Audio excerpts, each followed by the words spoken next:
Royaume de Congo à la RD Congo, aux éditions Edilivre, partie 14, le régime colonial et ses injustices, 4. À la rentrée des classes, on a vu des centaines d'élèves se bousculer devant les portes des écoles.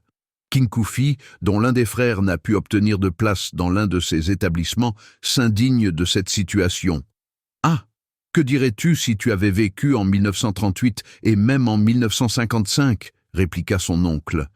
Les faiblesses de l'enseignement colonial. Léopold II avait abandonné la formation de la jeunesse entre les mains des missionnaires catholiques et protestants. Animés peut-être des meilleures intentions, ces évangélisateurs veillaient surtout au développement spirituel de leurs pupilles, beaucoup de temps consacré à la Bible, au catéchisme, les rudiments du calcul, peu de sciences, rarement du français, travail manuel à l'honneur. Les consignes des autorités coloniales ne favorisaient pas l'évolution de l'enseignement. Il convenait de donner aux nationaux une instruction de base, mais ne permettre qu'à une élite restreinte d'atteindre le niveau secondaire, petits séminaires et scholastica, écoles d'auxiliaires médicaux ou administratifs. L'enseignement officiel pour Congolais ne fut organisé qu'à partir de 1954, soit beaucoup trop tard. Le résultat de cette politique scolaire est que le Congo indépendant ne comptait que quelques rares universitaires et beaucoup d'abbés. L'influence de la métropole. À ces lacunes profondes de l'enseignement venaient s'ajouter des difficultés internes importées de Belgique.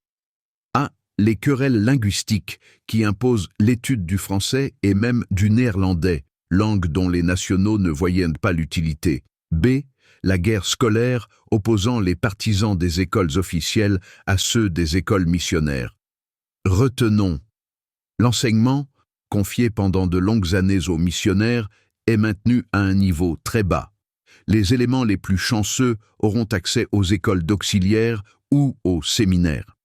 La métropole introduisait du néerlandais et la guerre scolaire. Lexique pupille, qui est placé sous tutelle, dépendance.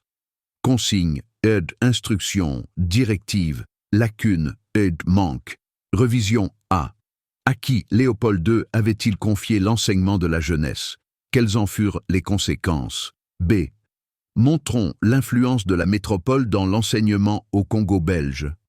Savez-vous que l'exposition universelle de Bruxelles, en 1958, a permis à de jeunes Congolais de prendre contact avec le monde extérieur?